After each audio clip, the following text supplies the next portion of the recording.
हमारा टॉपिक है electric charge. When two bodies rub together, they gets oppositively charged. Experiment observation shows that there are of two types of electric charge, positive charge और negative charge. Electric charge के concept को समझने के लिए हम थोड़ा ancient time के बारे में जानते हैं। बात है ग्रीस की। उनके टाइम में ये ऐसा समझा जाता था कि जब दो ऑब्जेक्ट को रगड़ते हैं, सपोज करें एक मेरे पास ये ऑब्जेक्ट है, इसको मैं इस तरीके से रगड़ता हूँ या रब करता हूँ, तो एक इनविजिबल फ्लूइड, फ्लूइड का मतलब एक तरह से लिक्विड से है। जैसे मान लीजिए कोई ग्लास है, दो ग्लास है, इसमें ये लिक्विड भरा है या फ्लूइड भरा है, तो उनका ये मानना था, उनके टाइम के फिलोसफरों का ये मानना था कि जब हम इस तरीके से रगड़ते हैं तो इसका फ्लूइड इसमें या इसका फ्लूइड इसमें ट्रांसफर हो जाता है। यानी रब करते हैं तो ऐसा होता है। यदि इस ग्लास का फ्लूइड मैं लौट कर दूसरे ग्लास में कर दूं या वाटर को एक ग्लास से निकालकर थोड़ा सा इसमें डाल दूं, जैसे इसमें से पानी निकाल के मैंने इसमें डाल दिया इतना सा, तो ये फ्लूइड ट्रांसफर हो गया इसमें थोड़ा सा। लेकिन बॉडी में ये ऐसे नहीं होता है। मान लीजिए मैं अपना हाथ को ऐसे कर दूं तो ये ट्रांसफर हो जाए, but it is not possible in this form. ये तो मैं आपको इलेक्ट्रिक चार्ज की एक माइंड में एक पिक्चर बनाने के लिए मैं आइडिया आपको दे रहा हूं। रिमेंबर रखें, electric charge is not a fluid. उस समय की बात मैं बता रहा हूं आपको, उस समय इलेक्ट्रिक चार्ज को एक फ्लूइड माना जाता था। लेकिन माइंड में कॉन्सेप्ट बनाने के लिए ये बेटर अंडरस्टैंडिंग है। जब बेंजामिन फ्रैंकलिन आए, ये भी एक ग्रेट इनोवेटर रहे हैं जिन्होंने पंखे को या फैन को इनोवेट किया। ये मैं चश्मा पहना हूं, इनको भी इन्होंने इनोवेट किया। तो इन्होंने कहा जब ये फ्लूइड ट्रांसफर होता है तो उन्होंने कहा ये फ्लूइड नहीं है, ये चार्ज है। और इस चार्ज को कहा उन्होंने इलेक्ट्रिक चार्ज। यानी इलेक्ट्रिक चार्ज जो फ्लूइड को नाम दिया गया था वो उन्हीं की देन था, बेंजामिन फ्रैंकलिन। और उन्होंने कहा जिस बॉडी में से ये फ्लूइड निकल जाता है उस बॉडी पर प्लस आता है। रिमेंबर रखें, जिस बॉडी में से ये फ्लूइड निकला या जिस बॉडी में से ये चार्ज निकला वो प्लस, जिसमें गया वो माइनस। अब हम कहते हैं जिस बॉडी में से ये चार्ज निकलता है वो पॉजिटिवली चार्ज्ड बॉडी है, और जिसमें ये चार्ज गया नेगेटिवली चार्ज बॉडी है। तो इस तरीके से उन्होंने इलेक्ट्रिक चार्ज को दो पार्टों में डिवाइड किया, पॉजिटिव चार्ज और negative charge. But it is not necessary, if you want to create charge you will have to rub together two bodies. Separation से भी ऐसा होता है। जब दो चीजों को तुरंत एकदम सडनली सेपरेट करते हैं तो भी ये चार्ज क्रिएट होता है। फ्रिक्शन की वजह से चार्ज क्रिएट होता है, और बहुत सारे मेथड है, मैं आपको करके दिखाऊंगा। एक बार प्रॉपर्टीज पर हम देख लेते हैं इलेक्ट्रिक चार्ज की प्रॉपर्टी क्या होती हैं। तो properties of electric charge, like charge charges repel each other, unlike charges attract each other. इसका मतलब ये है कि जब दो बॉडी को रब करते हैं तो उन पर अपोजिट चार्ज आ जाता है, एक पर पॉजिटिव चार्ज एक पर नेगेटिव चार्ज। और जब इन दो बॉडी को पास में लेके आते हैं तो इन दोनों के बीच में फोर्स ऑफ अट्रैक्शन लगता है। तो ये कहता है कि यदि दो बॉडी अट्रैक्ट हो रही हैं तो इसका मतलब है दे हैव अपोजिटिवली चार्ज, और ये रिपेल हो रही हैं तो इसका मतलब दोनों बॉडी पर सेम चार्ज है। मैंने कुछ पेपर के पीस टीयर कर लिए हैं। अब इस प्लास्टिक बॉक्स को रब करता हूँ मैं, तो जिससे आप देखोगे चार्ज ट्रांसफ़र हो जाता है। ये सबूत है इसका कि ये पेपर इस पर अट्रैक्ट हो रहा है। ये कुछ पीस चिपक चुके हैं इस पर, इसका मतलब है यहाँ पर अनलाइक चार्जेस हैं। अब सेपरेशन से भी चार्ज क्रिएट चार्ज ट्रांसफ़र कर सकते हैं। तो आप देखोगे ये चार्ज ट्रांसफ़र हो चुका है, जिससे ये पेपर इस पर अट्रैक्ट हो जाते हैं।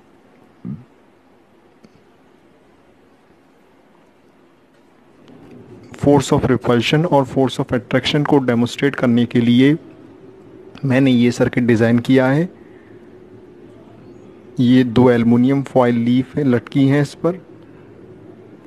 यहाँ पर से मैं पॉजिटिव चार्ज दूंगा और यहाँ से नेगेटिव चार्ज दूंगा। साइड से आप देख सकते हो किस तरीके से ये मैंने सेटअप तैयार किया है। थोड़ा पास में ले आता हूँ जिससे फोर्स ऑफ अट्रैक्शन बढ़ जाएगा। ये एपरेटस है जिससे पॉजिटिव और नेगेटिव चार्ज एक बॉडी में ट्रांसफ़र हो सकता है। अब मैंने पॉजिटिव एलिगेटर क्लिप को पॉजिटिव से और नेगेटिव एलिगेटर क्लिप को नेगेटिव से जब मैं ऑन करता हूँ तो आप देखना ये अट्रैक्शन हो रहा है, इनके बीच में पास में आ जाती हैं। तो opposite charges attract each other. अब हम इन दोनों लीव्स को एक ही चार्ज देंगे। तो मैं ये पॉजिटिव एलिगेटर क्लिप हटाकर नेगेटिव एलिगेटर क्लिप पे लगा देता हूँ। तो हम वेरीफाई करते हैं कि सेम चार्ज क्या रिपेल करते हैं एक दूसरे को। तो आप देखोगे जब मैं इस सर्किट को ऑन करूँगा तो ये एक दूसरे से दूर भागेंगी। आपने देखा ये दूर गई।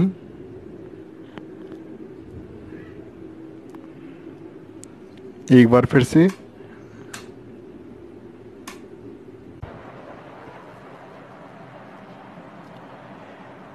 ये ध्यान रहे, electric charge is a fundamental property of matter.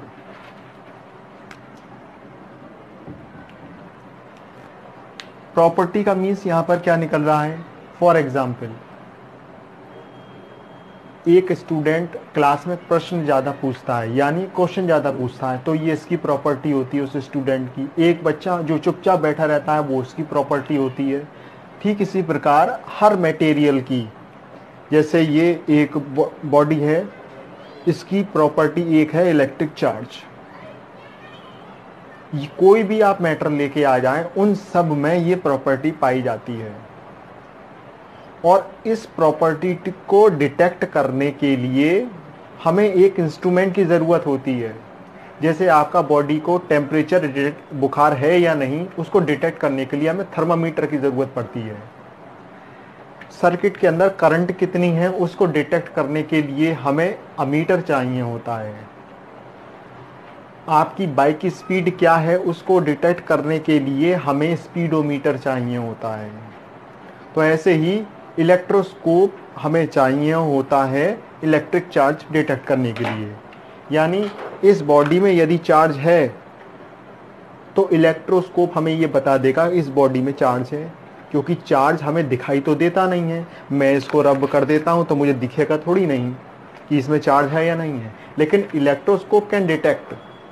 सबसे जो पहले इलेक्ट्रोस्कोप बना था वो था गोल्ड लीफ इलेक्ट्रोस्कोप। मैं दिखाता हूं कैसे इलेक्ट्रोस्कोप वर्क करता है।